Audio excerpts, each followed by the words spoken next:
তামাগো আজকের বিষয়বস্তু চন্দ্রহংস। মহাভারতের অশ্বমেধ পর্ব থেকে নেয়া এক দয়ালু রাজা, যার গৃহে মা শ্রী গোপীনাথের নিত্য সেবা হয়। অতুল শৌর্যবীর্যের অধিকারী ছিলেন, কিন্তু মা তাদের দুঃখের বিষয় ছিল একটাই,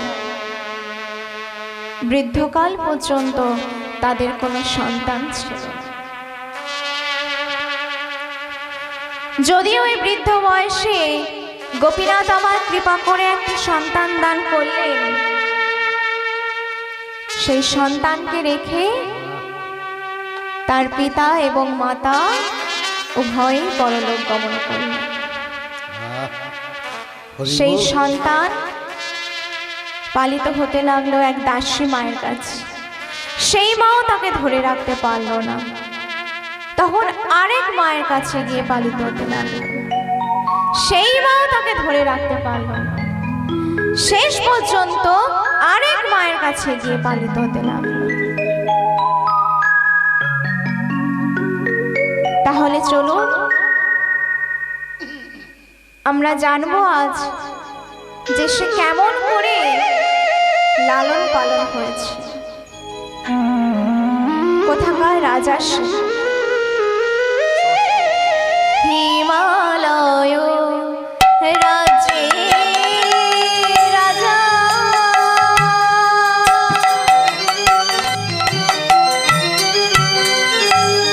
দধি মুখ না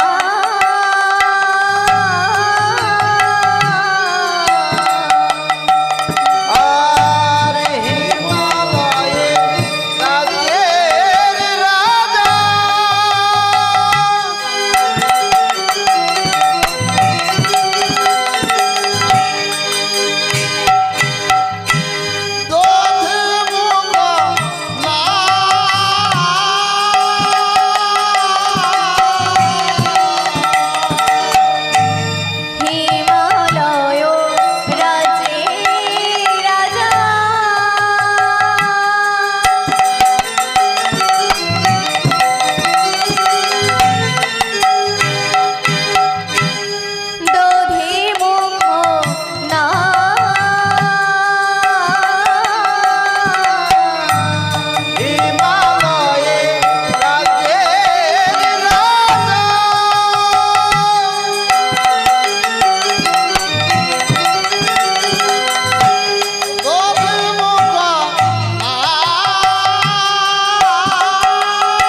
রাজা ছিলেন রাজা দধিমুখ, যার স্ত্রী ছিল কমলা এবং তার একটি দাসী ছিল মা, যার নাম ছিল ইন্দুমতি। আর এদিকে মহারাজার তার এক মন্ত্রী রয়েছে মা, যার নাম ছিল ধৃষ্টবুদ্ধি। এই মন্ত্রীর দুই ছেলে আর এক কন্যা রয়েছে। ছেলে দুটোর নাম মদন দেব আর মোহন দেব, আর মেয়ের নাম ছিল বিষয়া। আর এদিকে মা দধিমুখের কোনো সন্তান ছিল না। কিন্তু রানীমা কোনোদিন মহারাজের কাছে আবেদন রাখে না যে সে কেন মা হতে পারে। তাই একদিন রানী ভাবল যে কাল যখন মহারাজ সকালে স্নান করে রাজকার্যে যাবেন, আমি আমার মনের কথা প্রকাশ করব।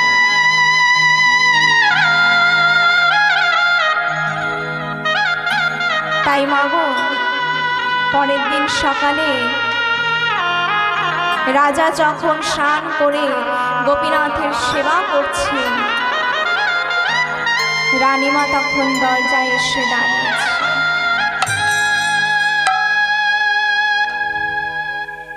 রাজা বলছে, রানী,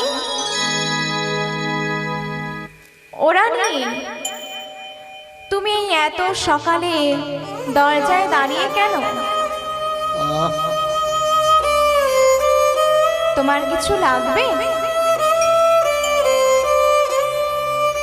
মহারাজ, আজ আমি আপনাকে একটা জিনিস চাইব।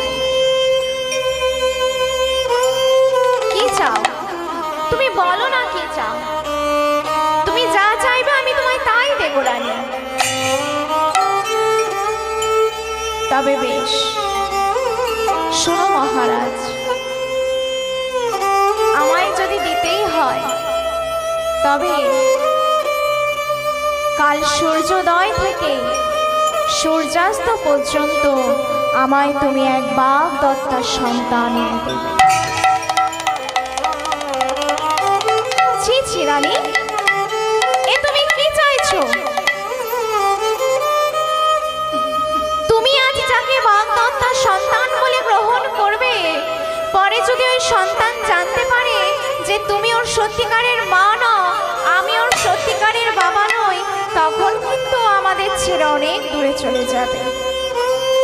সেই আঘাত সহ্য করতে পারবে তো?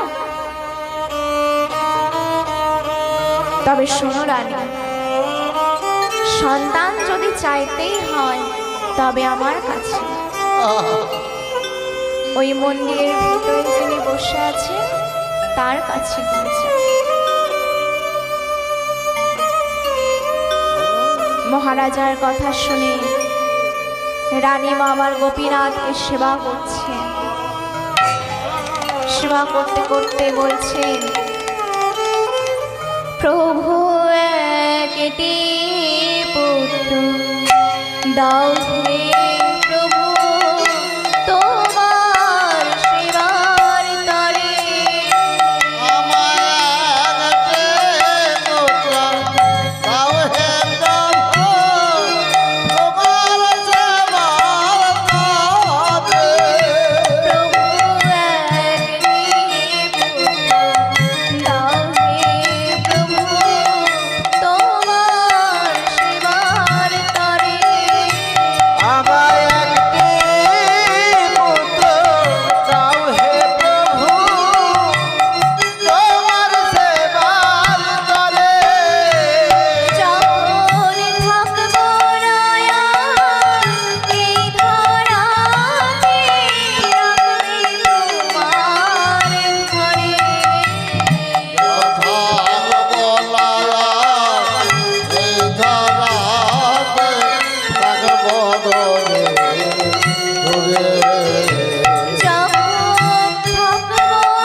শয়ন করিয়ে দিয়ে নিজের শয়নে গেলেন।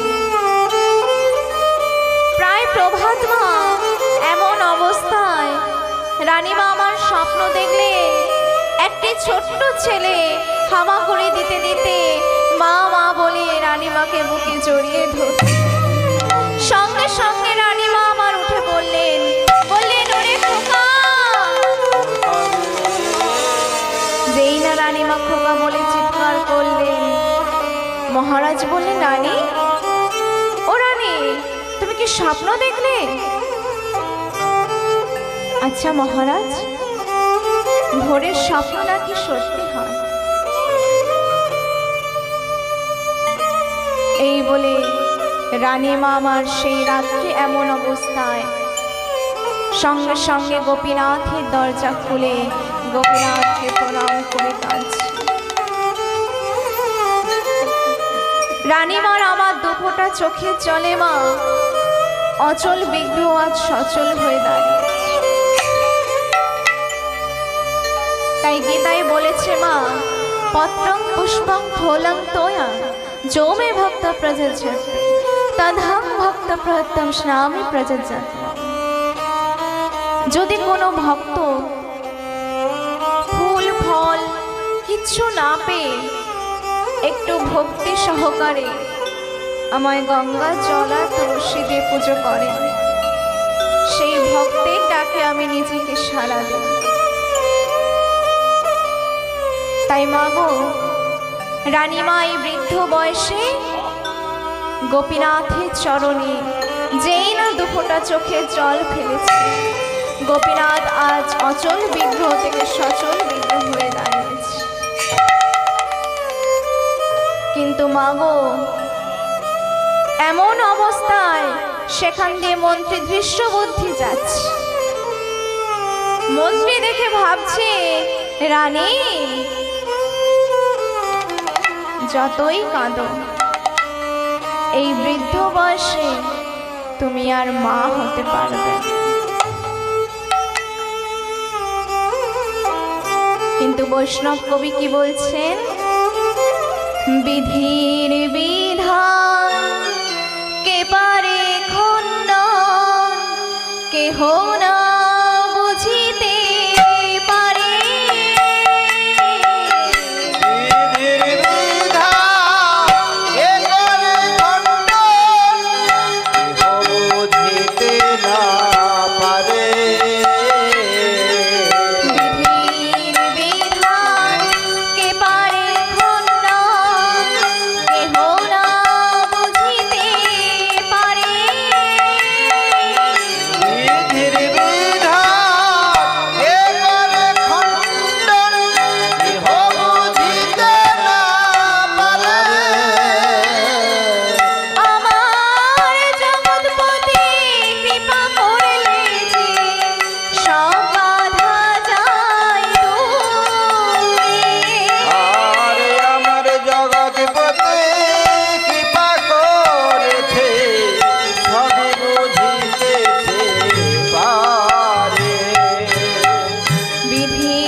মন্ত্রী আবার ভ্রমবশত চিন্তা করছে যে সত্যি সত্যি যদি গোপীনাথের কৃপায় রানীমা আমার অন্তঃসত্ত্বা হয়, তাহলে আমি যে ভেবেছিলাম আমার পরে মহারাজার পরে হব আমি রাজা, আমার পরে হবে আমার বড় ছেলে মদন দেব, তাহলে সেই পরিকল্পনা কি ব্যর্থ হয়ে যাবে? তবে বেশ, আমিও আমার বুদ্ধির কৌশল করে ঠিক রাজা হব। আর এদিকে মাগো আমার গোপীনাথের কৃপায় রানী অন্তঃসত্ত্বা হল। এই বৃদ্ধ বয়সে মা রানী মায়ের রূপ লাবণ্য বৃদ্ধি পেতে লাগলো। গর্ভে তার সুদুর্লভ কৃষ্ণ ভক্ত আসছে, তাই তার এতই অঙ্গের জ্যোতিমা, সেই জ্যোতি আর চাপা দেয়া যাচ্ছে না। আর এদিকে মহারাজ বলছেন, ও রানী, তোমার এই বৃদ্ধ বয়সে এত অঙ্গের জ্যোতি কেন? মহারাজ, গোপীনাথের কৃপায় আমি অন্তঃসত্ত্বা হয়েছি। যেই না রানী এই কথা বলেছে মা, মহারাজ ছুটতে ছুটতে গোপীনাথের মন্দিরে গিয়ে গোপীনাথের চরণে ধরে বলছে, ওগো দয়াময়, তুমি আজ আমার মনস্কামনা পূরণ করেছো। তাই বলছে, চরণ ধূলি ছাড়া চাই না কিছু আমি,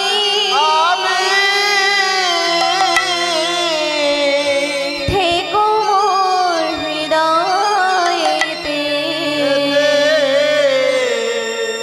প্রভু সদা তুমি, প্রভু সদা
আর এদিকে মা গোপীনাথের কৃপায় রানীমার আমার 10 মাস 10 দিন পরিপূর্ণ হলো।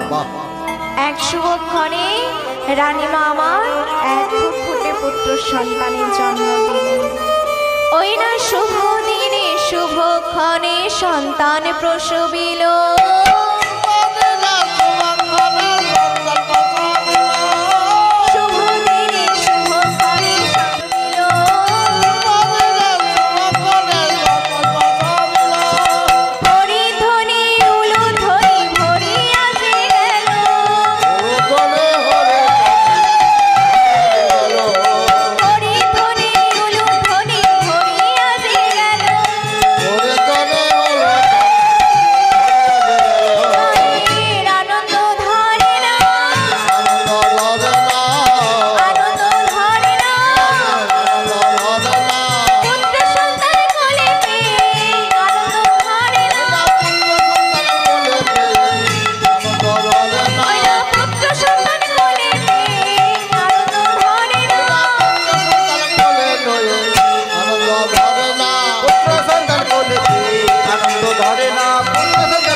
রানীমা তার দাসী ইন্দুমতিকে ডেকে বলছে, এই ইন্দু,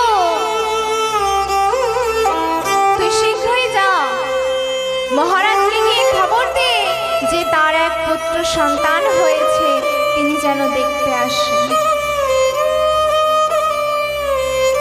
সঙ্গে সঙ্গে দাসী ইন্দুমতি রাজসভায় গিয়ে মহারাজকে বলছেন, মহারাজ, মহারাজ, আপনি শীঘ্রই চলুন, আপনার যে এক পুত্র সন্তান হয়েছে। কি বললে? আমার পুত্র সন্তান হয়েছে, কিন্তু আমি যে আজ প্রথম সন্তানকে দর্শন করব, কি দিয়ে করব? ও আমরা কি দিয়ে দর্শন করি গো? হ্যাঁ, যখন কাউকে প্রথম কোনো বাচ্চাকে দেখতে যাই, কি দিয়ে দর্শন করি? জামা প্যান্ট দিয়ে, তাই না? আর তিনি তো মহারাজ, তিনি ভাবছেন যে আমার গলায় যে সোনার চেনটা রয়েছে, এটা দিয়ে আমি আমার পুত্রকে দর্শন করব। কিন্তু মাগো, যেই না মহারাজ এই কথা ভেবেছে, সঙ্গে সঙ্গে দৈববাণী শোনা গেল, খবরদার, তুমি ভুলেও তোমার সন্তানের গলায় ওই সোনার চেন পরাবে না। এমন এক মালা পরা যেন সন্তান ওপারে গিয়েও বলতে পারে। সেটা কোন মালা গো? তুলসীর মালা। তাই পদকর্তা বলছেন, তুলসীর হার যে না পরে ছাড়, জমালয়ে তার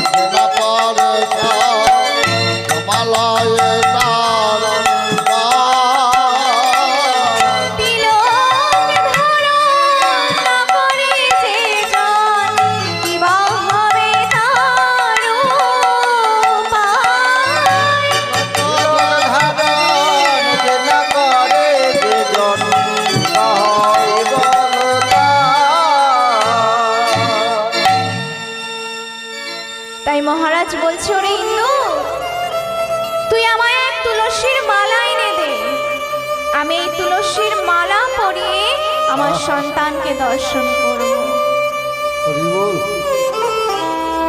সঙ্গে সঙ্গে ইন্দুমতি তুলসীর মালা এনে দেন। আর মহারাজ সেই মালা নিয়ে অন্তঃপুরে চলেছে পুত্রকে দর্শন করার জন্য। গিয়ে দেখছে রানী মায়ের কোলে সন্তান শুয়ে রয়েছে। রানীমা সেই সন্তানকে মহারাজের কোলে তুলে দিলেন। মহারাজ আমার সন্তানের দিকে চেয়ে বলছে, আহা ও গোপীনাথ, এ তুমি কাকে পাঠিয়েছ গোপীনাথ? যেন মনে হচ্ছে আকাশের চাঁদ মাটিতে নেমে এসেছে। এই বলে সন্তানের গলায় তুলসীর মালা পরিয়ে আবার রাজসভায় ফিরে গেলেন। রাজসভায় গিয়ে মা মন্ত্রীকে বলছে, এই মন্ত্রী, গোপীনাথ আমার মনস্কামনা পূরণ করেছে, তাই তুমি সারা রাজ্যে ঢাক পিটিয়ে জানিয়ে দাও যে আমি তাদের কাল থেকে 5 দিন ব্যাপী উত্তম রূপে সেবা দেব, প্রজাদের দান ধ্যান করব। এই বলে মন্ত্রী আমার সারা রাজ্যে ঢাক পিটিয়ে জানিয়ে দিল মা। কিন্তু মনে মনে ভাবছে, আমি যে ভেবেছিলাম মহারাজের মৃত্যুর পর আমি হব রাজা, আর আমার পরে হবে আমার বড় ছেলে মদন দেব, তাহলে কি সেই পরিকল্পনা ব্যর্থ হয়ে যাবে? বেশ, আমার নামও ধৃষ্টবুদ্ধি, আমি ঠিক আমার বুদ্ধির কৌশল করে রাজা হব। এরপর মা 4 দিন হয়ে গেল মহারাজ আমার দান ধ্যান সেবা করছে। 5 দিনের দিন রানীমা মহারাজের কাছে এসেছে। মহারাজ, আপনি তো 4 দিন ব্যাপী প্রজাদের দান ধ্যান সেবা দিচ্ছেন, কিন্তু সন্তানের নামকরণ করবেন না? নিশ্চয়ই করবো রানী, তুমি সন্তানকে আমার বলে দাও, আমি ওর নাম দেব। এই বলে রানীমা মহারাজের কোলে সন্তানকে তুলে দিলেন। আর মহারাজ সেই সন্তানের মুখের দিকে চেয়ে আর গোপীনাথের মুখের দিকে চেয়ে বলছে, আজ থেকে আমার সন্তানের নাম হলো চন্দ্রহংস।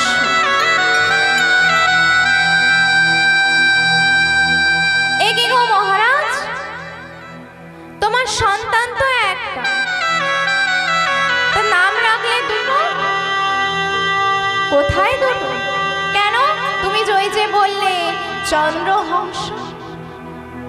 তবে শোনো রানী, আকাশে যে চাঁদ উদিত হয়, ওই চাঁদের নাম অনুসারে আমি আমার সন্তানের নাম চন্দ্র রাখি। ওই চাঁদে তো কলঙ্ক আছে, কিন্তু আমার সন্তানের তো কোনো কলঙ্ক নেই। তবে শোনো রানী, বৃন্দাবনে আমার কালা চাঁদকে গোপীরা কালা চাঁদ বলে ডাকত, তাই সেই নাম অনুসারে আমি আমার সন্তানের নাম রাখলাম চন্দ্র। তা হংস কেন রাখলাম? যেমন ধরো, জলের সঙ্গে দুধের সঙ্গে যখন আমরা জল মিশাই মা, সমস্ত জলটাই দুধে পরিণত। এবার ওখানে যখন একটি রাজহাঁস ছেড়ে দেওয়া হয়, তখন সে দুধটাকেই গ্রহণ করে, অর্থাৎ সারটা গ্রহণ করে অসারটাকে ফেলে দেয়। ঠিক তেমন আমার সন্তান এই জগতের মধ্যে সারটাকে গ্রহণ করে অসারটাকে ফেলে দেয়, তাই আমার সন্তানের নাম রাখলাম চন্দ্রহংস।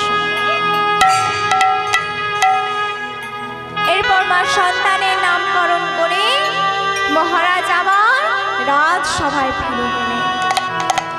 গিয়ে দেখছে মা সবাই রয়েছে, কিন্তু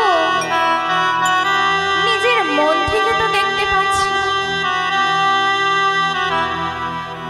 কিছুক্ষণ পর দেখলো মন্ত্রী বিষণ্ণ বদন করে আসে। একই মন্ত্রী, তোমার মন এত দুঃখিত কেন? তোমার বিষণ্ণ বদন কেন? মহারাজ, গোপীনাথ আপনার মনস্কামনা পূরণ করেছে, তাই আপনি 5 দিন ব্যাপী সারা রাজ্যে দান ধ্যান করছেন। কিন্তু আমার স্ত্রী ভদ্রা আপনাকে কতবার ডেকেছে, আপনি তো কোনোদিন একদিনও যান না। এই ব্যাপার, বেশ, আমি আজই তোমাদের বাড়িতে যাব। যেই না মহারাজ এই কথা বলেছে, মন্ত্রী মনে মনে ভাবছে, মা, এই যাওয়াই হবে তোমার শেষ যাওয়া।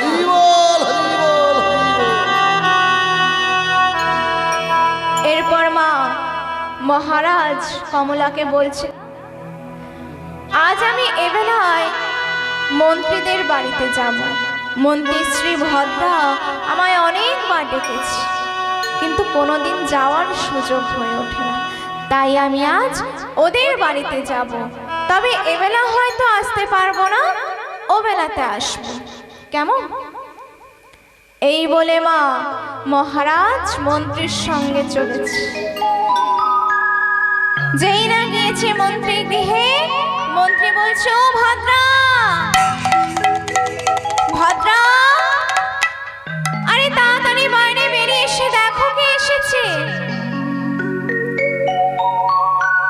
আজ আমাদের বাড়িতে মহারাজ এসেছেন, তুমি তাড়াতাড়ি জল নিয়ে এসো, পদধৌত করাতে হবে যে।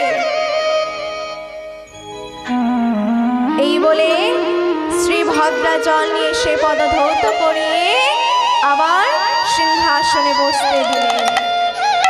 মন্ত্রী বলছে, ভদ্রা, মহারাজ দইয়ের শরবত খেতে খুব ভালোবাসে, তুমি মহারাজার জন্য দইয়ের শরবত বানিয়ে নিয়ে এসো। এই বলে শ্রী ভদ্রা গিয়েছে দইয়ের শরবত বানাতে।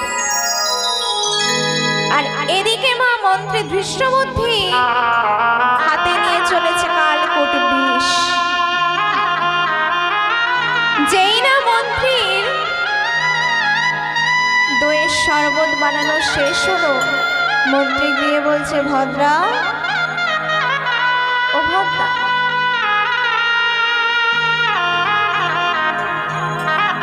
তুমি দইয়ের শরবত বানিয়েছো ঠিকই, তুমি শরবতটা দাও, আমি দিয়ে দিস।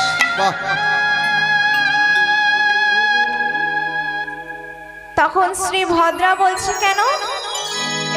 আমি বানিয়েছি, আমি দেব। মন্ত্রী বলছে, ভদ্রা, সেবা দুজনকেই করতে দাও, তুমি বানিয়েছো আর আমি ওটা মহারাজকে গিয়ে দেব। এই বলে মা সরলা রমণী ভদ্রা মন্ত্রীর হাতে তুলে দিয়েছে দইয়ের শরবতের গ্লাস। আর মন্ত্রী কি করেছে মা, ওই গ্লাসটা আনতে আনতে ওই দইয়ের শরবতের মধ্যে কালকূট বিষ মিশিয়ে দিয়েছে। এবার মা মহারাজ নিজের মন্ত্রী জেনে নির্দ্বিধায় দইয়ের শরবতটা খেয়ে নিলেন। সঙ্গে সঙ্গে বিষক্রিয়া হতে শুরু করলো। মন্ত্রী, এ তুমি কি খাওয়ালে মন্ত্রী? আমি যে আর থাকতে পারছি না মন্ত্রী, আমি বোধহয় আর কমলাকে দেখতে পাবো না, আমি আর সন্তানকে দেখতে পাবো না। এই কথা বলতে বলতে মহারাজ আমার চিরবিদায় নিলেন। আর এদিকে শ্রী কমলা তার বাড়িতে রয়েছে। আর আগেকার দিনে মা প্রথা ছিল যে স্বামী মারা গেলে সেই একই চিতায় তার জীবন্ত স্ত্রীকে পুড়িয়ে মারা হয়। তাই সেই নিয়ম অনুসারে সেই একই সেই চিতায় তার স্ত্রী কমলাকেও পুড়িয়ে মারা হলো। তবে কমলা যাওয়ার আগে তার সেই সন্তানকে দাসী ইন্দুমতির হাতে তুলে দিয়েছে।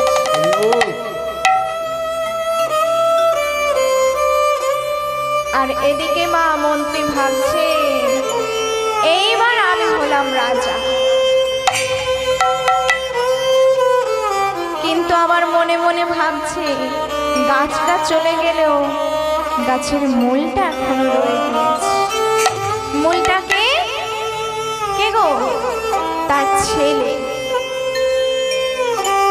তাই বলছে দুজন ঘাতককে ডেকে, এই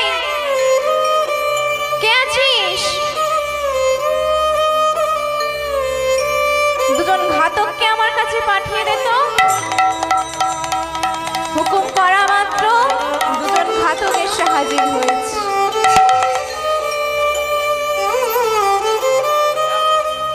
তখন মহারাজ ঋষ্যবুদ্ধি বলছে, ইন্দুমতির ঘরে চন্দ্রহংস বলে একটি ছেলে আছে, ওর মাথা কেটে তাজা রক্ত নিয়ে আসতে পারলে আমি তোদের পুরস্কার দেব। এই বলে দাসী ইন্দুমতির বাড়িতে চলে গিয়েছে দুজন ঘাতক। গিয়ে ডাকছে, ইন্দু, এই ইন্দু। ইন্দুমতি ভাবছে, এত রাত্রে কে এসেছে? যেই না দরজা খুলে দেখছে দুজন ঘাতক দাঁড়িয়ে আছে। তারা বলছে, ইন্দু, তোর কাছে কি চন্দ্রহংস বলে কোনো ছেলে রয়েছে? তখন ইন্দুমতি মনে মনে ভাবছে, আমি এখন কি বলবো? তবে শুনেছি সত্যই নাকি সনাতন। তাই বলছে, হ্যাঁ, আমার কাছে চন্দ্রহংস আছে। তুই চন্দ্রহংসকে আমাদের হাতে তুলে দে। মহারাজের আদেশ আছে যে ওর মাথা কেটে তাজা রক্ত নিয়ে যেতে পারলে আমাদেরকে পুরস্কার দেবে।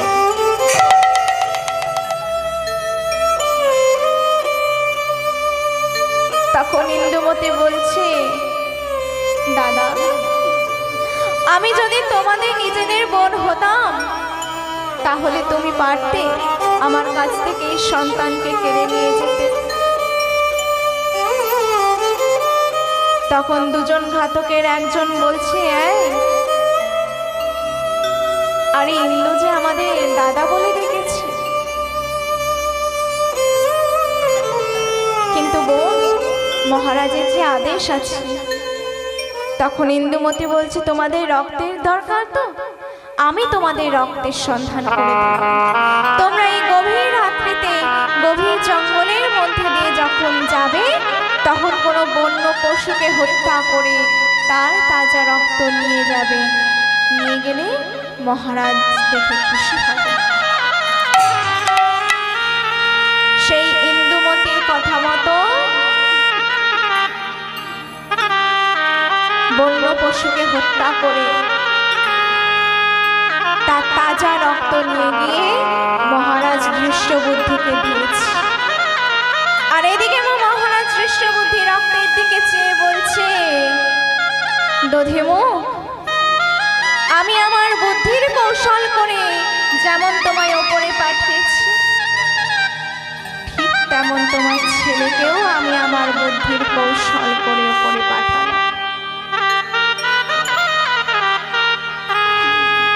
কিন্তু সেই দুজন ঘাতকে একজন ঘাতক বলেছিল, তুই আমাদের রক্তের যেমন সন্ধান করে দেখছিস, তবে একটা কথা বলিস শোন, তুই আজ রাত্রে এই হিমালয় রাজ্য ছেড়ে অন্য রাজ্যে চলে যা। কারণ মহারাজ যদি জানতে পারে তাহলে আমাদের গর্দান যাবে। তাই ইন্দুমতিমা কি করেছে, হিমালয় রাজ্য ছেড়ে কর্মাণ্য রাজ্যে গিয়েছে। সেখানে ভাইপো সুধীর আর তার স্ত্রী সুধামুখী রয়েছে। তাদেরও কোনো সন্তান ছিল না। তাই তাই ইন্দুমতি ভেবেছে যে চন্দ্রহংসকে তাদের হাতে তুলে দিয়ে সে বিদায় নেবে। এরপর মা কর্মান্য রাজ্যে গিয়ে ভাইপো সুধীরের বাড়িতে গিয়েছে, গিয়ে ডাকছে, এই সুধীর, সুধীর।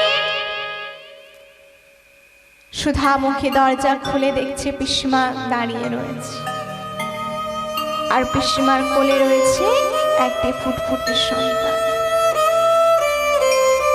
সুধামুখী বলছে, পিসিমা তুমি তো বিয়ে করো না কোনো, তাহলে সন্তানকে পেলে কোথায় তুমি?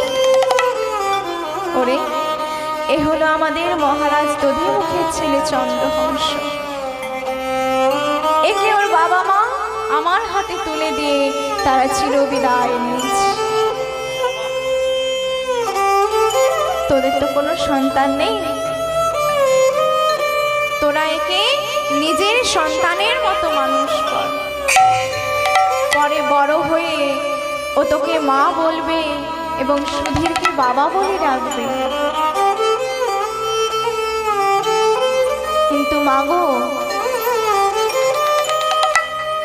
যেই না ইন্দুমতি এই কথা বলেছে, সুধামুখী বলছে, পরের চুলে আমি খোপা বাঁধতে চাই না,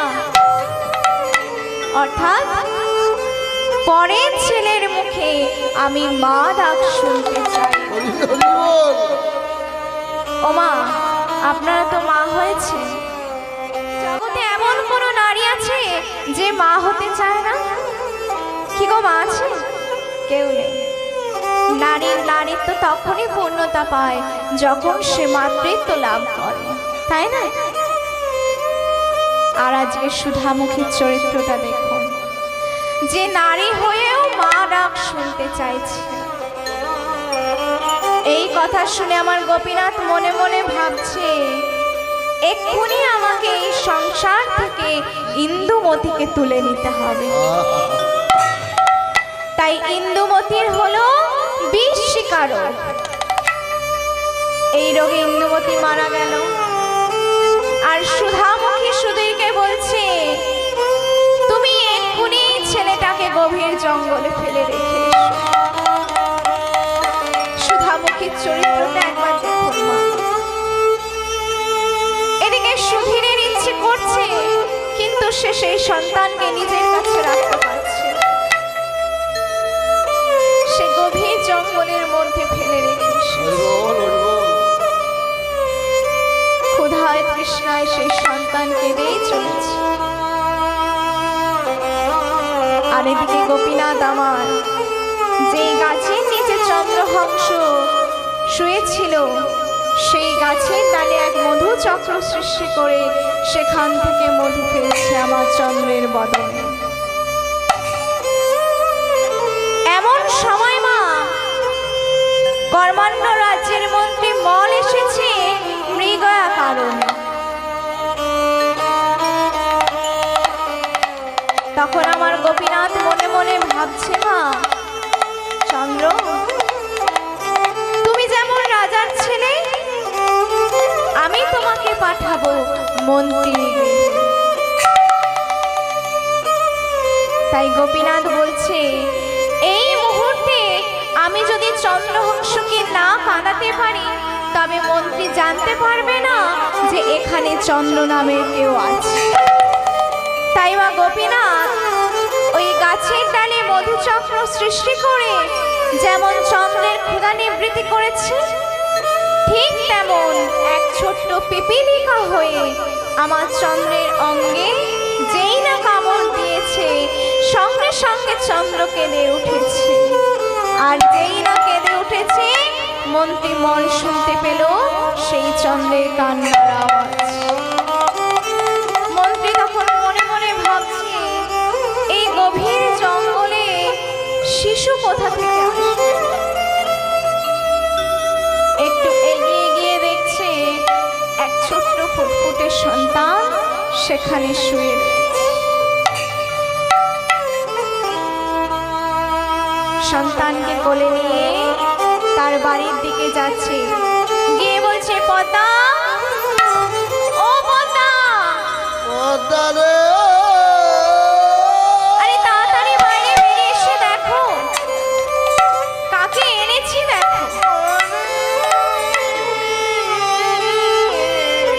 বলছে, কেন গো, আমার জন্য শাড়ি গহনা কি এমন এনেছো? কি ধন সম্পদ এনেছো আমার জন্য?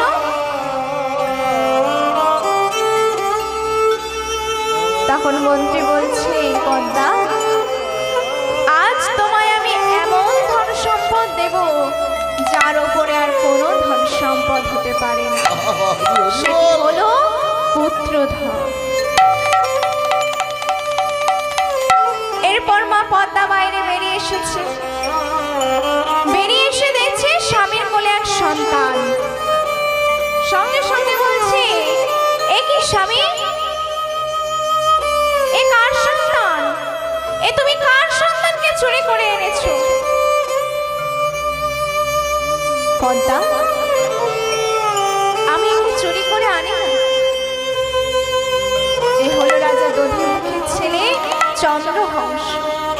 গভীর জঙ্গলে পড়েছিল, তাই তো আমি একে এনেছি। একে আমরা নিজেদের সন্তানের মতো মানুষ করব।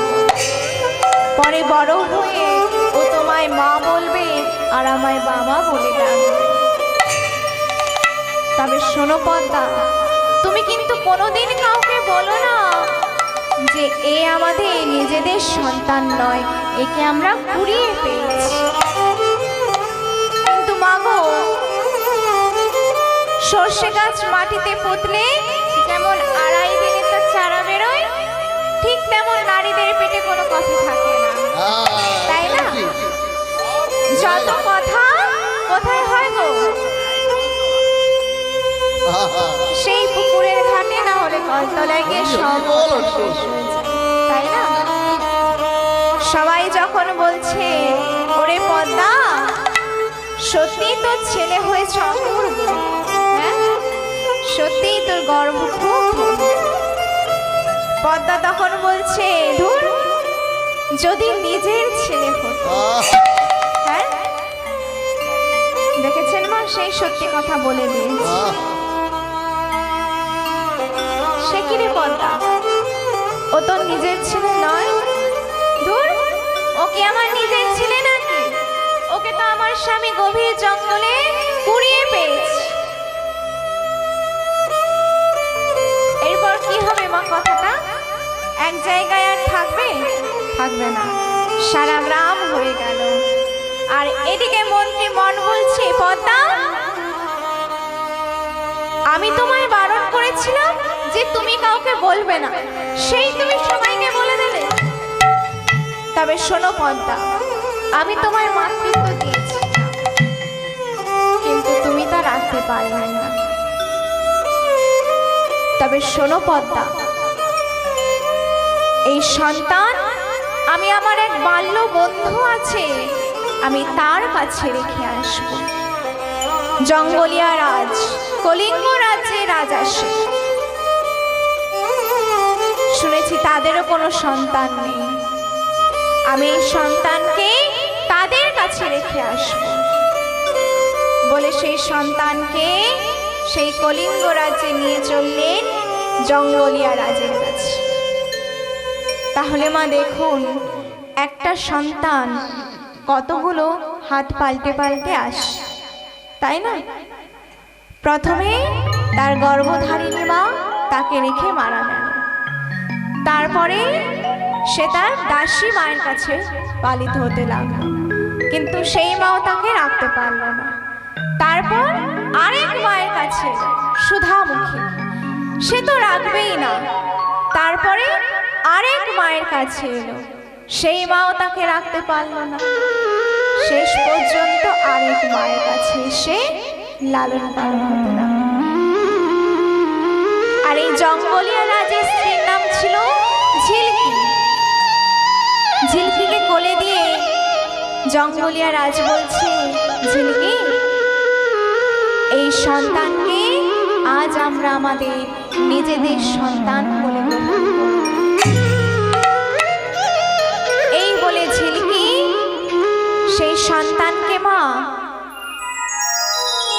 তাদের গৃহে যে কালী মায়ের মূর্তি ছিল, সেই কালী মায়ের চরণে ফেলে দিয়ে বলছে, বেটা বলে বলে কালী, বলে কালী, বলে কালী।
চন্দ্রহংসের আমার 20 বছর পূর্ণ হলো। এখন সে পূর্ণ যুবক হয়েছে। তাই একদিন জঙ্গলের রাজকে ডেকে বলছে, মহারাজ, আমার ইচ্ছে আমি আমার পুত্রের জন্মতিথি পালন করব। তবে বেশ তো, তুমি কাদের কাদের নেমন্তন্ন করতে হবে বলো, আমি সবাইকে নেমন্তন্ন করব। তবে শোনো রানী, আমার এক বাল্য বন্ধু রয়েছে, যে হিমালয় রাজ্যে শুনেছি সে নাকি এখন রাজা হয়েছে, তাকেও কিন্তু আমি নেমন্তন্ন করব। তবে বেশ তো, নিশ্চয়ই নেমন্তন্ন করবে। এই বলে সেই হিমালয় রাজ্যের রাজা বৃষবুদ্ধি তাকেও জঙ্গলিয়া রাজ নেমন্তন্ন করেছে। আর এদিকে মা চন্দ্রহংস এক এক করে সব রাজন্যবর্গের পা ধরতে পারছে। শেষে গিয়ে বৃষবুদ্ধি বলছে, কে তুমি? আমি হলাম চন্দ্রহংস। চন্দ্রহংস? কোন চন্দ্রহংস? তবে দুজন ঘাতক কি আমার সঙ্গে বেইমানি করলো? তবে বেশ, আমি আমার বুদ্ধির কৌশল করে জেনে নেব যে কোন চন্দ্রহংস।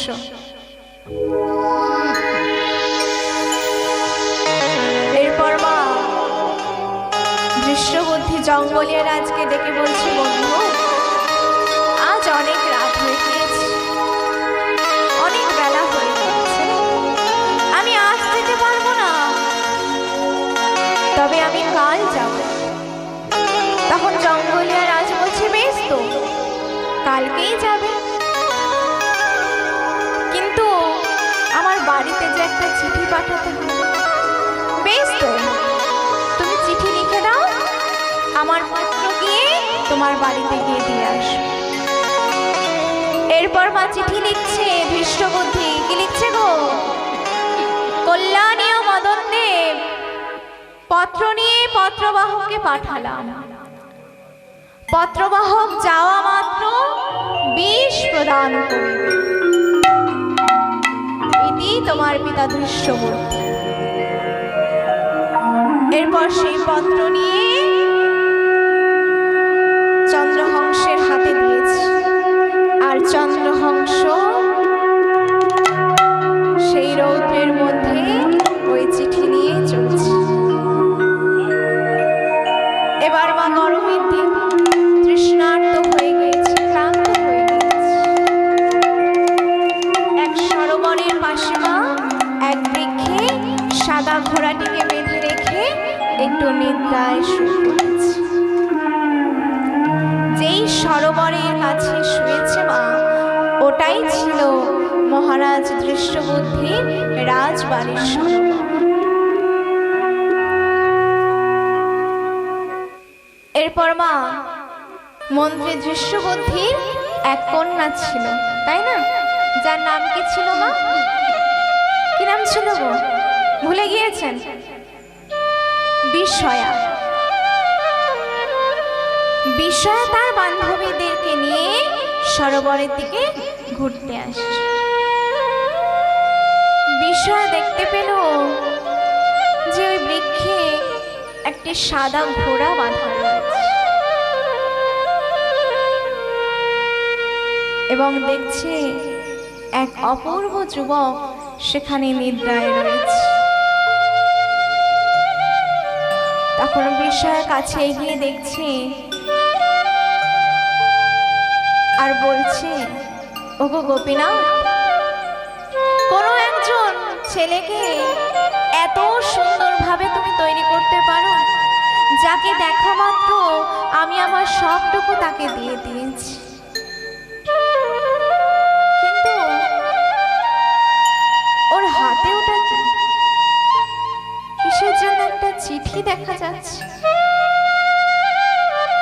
চিঠিটা বিস্ময় হাতে নিয়ে খুলে দেখছে, সেখানে লেখা রয়েছে, কল্যাণী ও মদন দেব পত্র নিয়ে পত্রবাহককে পাঠালাম।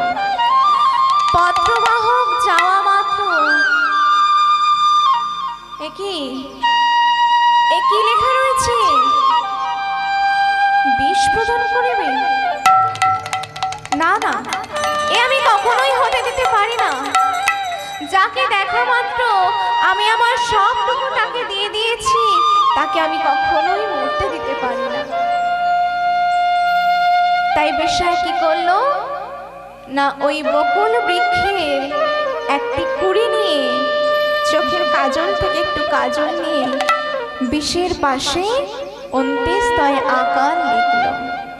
তাহলে কি হবে গো? বিষের পাশে অন্ত্যেস্তয় আকার লিখলে কি হয়? বিস্ময়া। তাহলে পুরো চিঠিটা কি হলো না, কল্যাণী ও মদন দেব পত্র নিয়ে পত্রবাহককে তোমার কাছে পাঠালাম। পত্রবাহক যাওয়া মাত্র বিস্ময়া প্রদান করিবে, এটি তোমার পিতা ভীষ্মবুদ্ধি, তাই না? এরপর আবার সেই চিঠিটা যেমন ছিল তেমন করে চন্দ্রের হাতে রেখে দিয়েছে।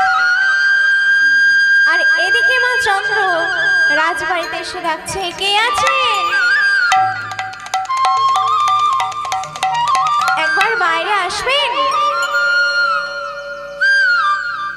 এবার মা একজন এসেছে, এসে বলছে, কাকে চাই? তখন চন্দ্রাংশ কিছু না বলে পত্রটা দেখাচ্ছে আর বলছে, মদন দেব আছে। তখন সেই একজন বলছে, মদন দেবকে গিয়ে বলছে, মহারাজ আপনাকে কেউ খুঁজতে এসেছে। মদন দেব বাইরে বেরিয়ে এসে বলছে, কি চাই তোমার? তখন চন্দ্রহংস পত্রটা হাতে ধরিয়ে দিলেন। মদন দেব সেই পত্র খুলে দেখছে, সেখানে লেখা রয়েছে, কল্যাণী ও মদন দেব পত্র নিয়ে পত্রবাহককে তোমার কাছে পাঠালাম। পত্রবাহক যাওয়া মাত্র বিস্ময়া প্রদান করিবে, এটি তোমার পিতা ভীষ্মবুদ্ধি।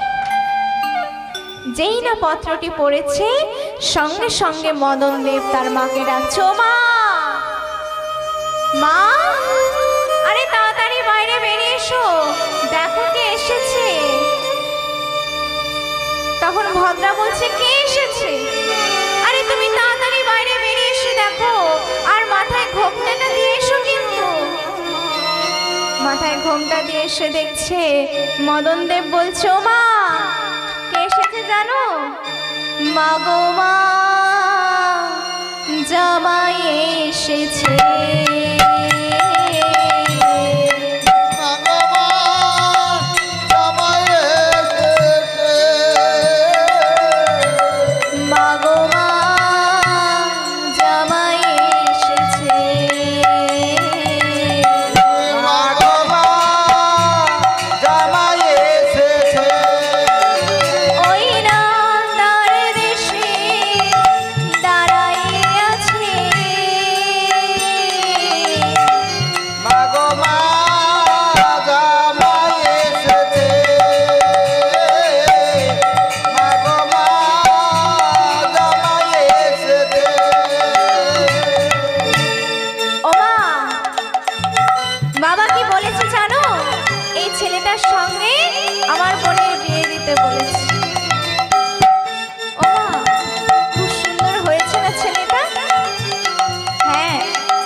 বিষয়ের সঙ্গে চন্দ্রহংসের বিবাহ সম্পন্ন। আর এদিকে মা পরের দিন ভীষ্মবুদ্ধি এসেছে, এসে মদন দেবকে বলছে, যেটা বলেছিলাম হয়েছে তো? ভীষ্মবুদ্ধি কি ভাবছে? মেরে ফেলার কথা। আর মদন দেব ভেবেছে বিয়ে দেওয়ার কথা। তাই বলছে, হ্যাঁ হ্যাঁ সব হয়ে গিয়েছে। তা কোথায় রেখেছিস? কোথায়? না কেন ওপরে আছে? তখন ধৃষ্টবুদ্ধি বলছে, হ্যাঁ রে, আমার 10টা নয়, 5টা নয়, একটা মাত্র মেয়ে, তুই আবার ওই ওপরের ঘরে রেখে এসেছিস? মরাটাকে সেখানে তুই রেখে এসেছিস? মরা? তখন ধৃষ্টবুদ্ধি আর মদনদেব ওপরে গিয়েছে, গিয়ে বিস্ময়ের রুমে গিয়ে দাঁড়িয়েছে। মা যেই না দরজা খুলেছে, দেখছে বিস্ময় চন্দ্রহংস একসঙ্গে বাবাকে প্রণাম করছে। এদিকে ধৃষ্টবুদ্ধি দেখে তো অবাক হয়ে গিয়েছে, মদনদেবকে বলছে, হ্যাঁ রে, তোকে আমি কি করতে বলেছি আর তুই কি? কেন বাবা, তুমি তো চিঠিতে যা লিখেছ আমি তাই করেছি। তোকে আমি চিঠিতে এটা লিখেছি?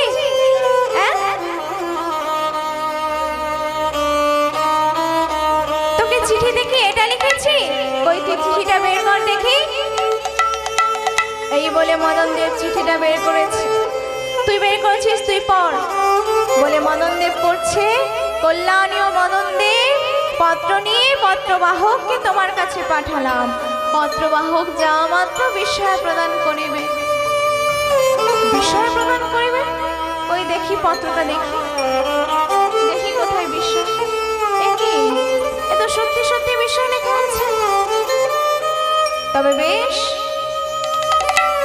হয়ে যখন গিয়েছে বিয়ে, জানতে যখন পেরেছি যে ওই চন্দ্রহংস, আমি আবার ঠিক আমার বুদ্ধির কৌশল করে তোমাকে মারব। এই বলে চন্দ্রহংসকে ডেকেছে, ডেকে বলছে, বাবা, আমাদের বংশের একটা নিয়ম আছে, যে নতুন জামাই হয় তাকে আমার যে গোপীনাথ মন্দির আছে, ওই গোপীনাথ মন্দিরে গিয়ে প্রদীপ জ্বালিয়ে আসতে হয়। বেশ বাবা, আমি তাই যাব, আপনি আমাকে প্রদীপ দিন, আমি গিয়ে মন্দিরে রেখে আসব। এই বলে চন্দ্রহংসমা প্রদীপ নিয়ে যাচ্ছে। আর এদিকে ধৃষ্টবুদ্ধি দুজন ঘাতককে ডেকে বলছে, কে আছিস এদিকে আয়। আজ এই মুহূর্তে গোপীনাথ মন্দিরে যেই প্রদীপ দিক না কেন, নির্দ্বিধায় তার মস্তক ছেদন করবি। এই কথা বলে দিয়ে দুজন ঘাতককে পাঠিয়ে দিয়েছে। আর এদিকে মা পথে যেতে যেতে চন্দ্রহংসের সঙ্গে মদনদেবের দেখা হয়ে গিয়েছে। মদনদেব বলছে, এই কোথায় যাবে? কেন? আমাকে যে বাবা বলল যে তোমাদের নাকি বংশের নিয়ম রয়েছে, যে নতুন জামাই হয় তাকে নাকি গোপীনাথ মন্দিরে প্রদীপ জ্বালিয়ে আসতে হবে, তাই তো আমি যাচ্ছি। আরে ধুর, ওসব কিচ্ছু না, তুমি আমায় প্রদীপটা দাও, আমি গিয়ে দিয়ে আসছি, তোমাকে যেতে হবে না। হ্যাঁ, প্রদীপটা তাহলে কার হাত থেকে কার হাতে গেল? আর ওদিকে হুকুম করা আছে যে গোপীনাথ মন্দিরে যেই প্রদীপ জ্বালাক না কেন, নির্দ্বিধায় তার মস্তক ছেদন। এরপর মদনদেব গিয়েছে প্রদীপ জ্বালাতে। তাহলে মস্তক ছেদন কার হবে মা? মদনদেবের হবে। সঙ্গে সঙ্গে দুজন ঘাতক মিলে তার মস্তক ছেদন করে। সঙ্গে সঙ্গে মদনদেব চিৎকার করে উঠছে,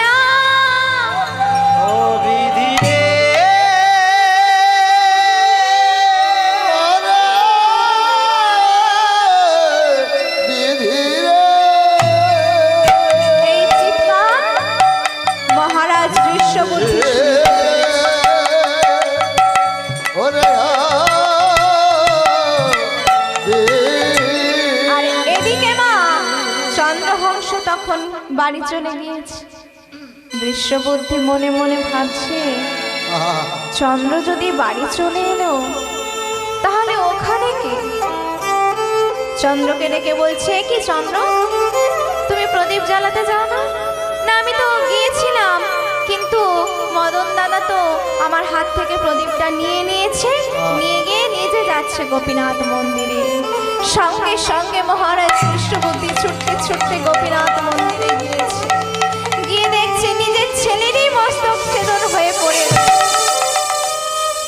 চন্দ্রহংস গিয়ে দেখছে তার সেখানে মস্তক ছেদন হয়ে পড়ে রয়েছে। তখন চন্দ্রহংসমা যেহেতু শেষ পর্যন্ত কলিঙ্গ রাজ্যের রাজা জঙ্গলিয়া রাজ আর ঝিলকির কাছে মানুষ হয়েছে, আর তাদের গৃহে ছিল মা কালী মূর্তি। তাই সে ছোটবেলা থেকে সেই কালী মায়ের সেবা দিয়ে এসেছে। তাই সেই চন্দ্রহংস কালী মাকে ডেকে বলছে, মা তুমি যদি এই মুহূর্তে মদন দেবের প্রাণ ফিরিয়ে না দাও, তাহলে তোমার ওই হাতের খড়গ নিয়ে আমি আমার নিজের মস্তক ছেদন করব। এই বলে যেই না চন্দ্রহংস সেই খড়গ নিতে গিয়েছে, সঙ্গে সঙ্গে আমার কালী মা এসে দাঁড়িয়েছে। মা এসে বলছে, ওরে চন্দ্র থাম,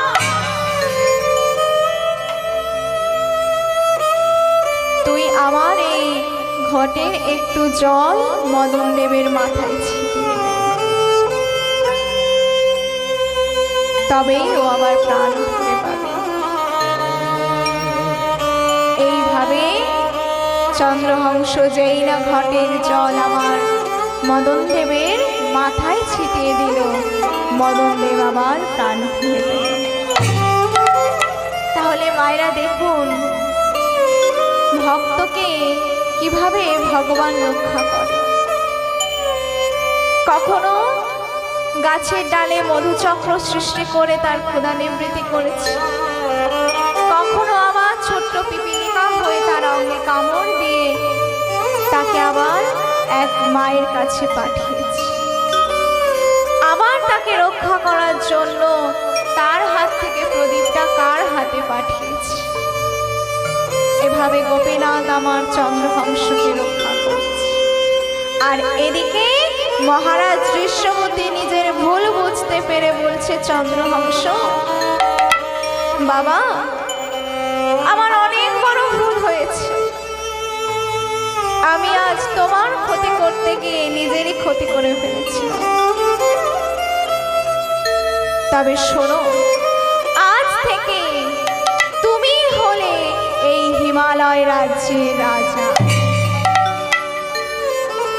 এই বলে চন্দ্রহংস আমার রাজা হলেন। তাই বলছে, ভক্ত ভগবানের লীলা এখানে রহিল,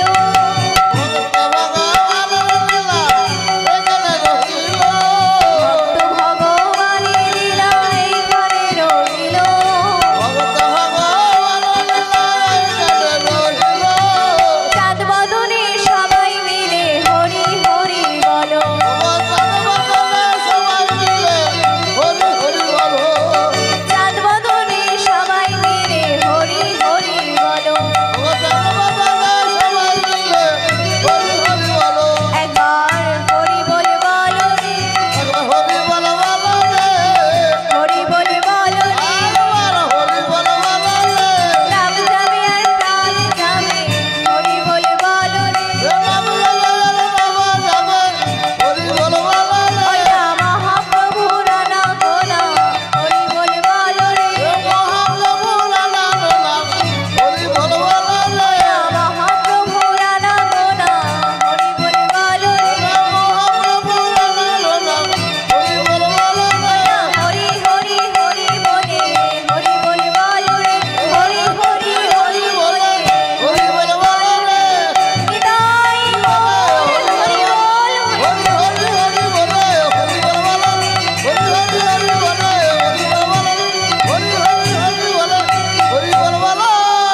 জল